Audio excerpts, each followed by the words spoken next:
They gave him their whole life, but he left them to die among strangers. This is not just a story, it's a mirror for many of us.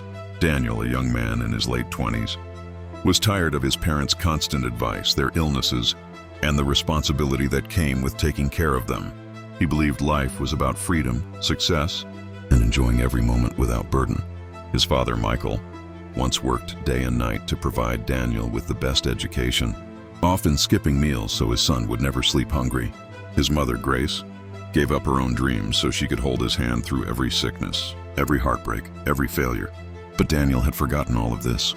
One morning, after weeks of convincing himself, he drove his parents to a quiet old-age home, saying softly, "You'll be happier here with people your age." His parents, holding back tears, didn't resist. They looked into his eyes one last time, silently asking, "Why, son?" But Daniel looked away, guilt hidden under the mask of false confidence. Days turned into months, and Daniel's life spiraled. The friends who once praised his freedom slowly disappeared. When he lost his job, the company he thought would make him rich suddenly fired him in a wave of layoffs. He tried to start a business, but every effort collapsed. Soon, the same young man who thought parents were a burden found himself eating alone in silence, rejected by the same world he had chosen over his own blood. The nights grew colder, and for the first time, Daniel felt the pain of loneliness, the same pain his parents must have felt in that old home.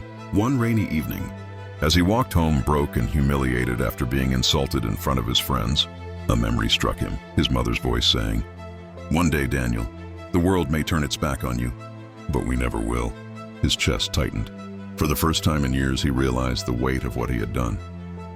Tears blurred his eyes as he whispered to himself, "I left the only people who truly loved me." He knew he had to make it right. Without waiting another day, Daniel rushed to the old home to bring his parents back. The drive felt longer than ever, every red light mocking his impatience. He rehearsed in his head how he would fall at their feet, beg for forgiveness, and promise never to leave them again. But fate is not always kind. When he reached the old home, the silence of the building sent chills through him. The caretaker recognized him immediately, her eyes heavy with sorrow. "You should have come sooner," she said quietly. Daniel's heart sank. He stumbled forward, his voice shaking. Where are my parents?" The caretaker led him to a small room where 2 framed photographs stood, surrounded by flowers. His knees buckled, his screams echoing through the halls. "No!" "Not without hearing me once. Not without giving me a chance."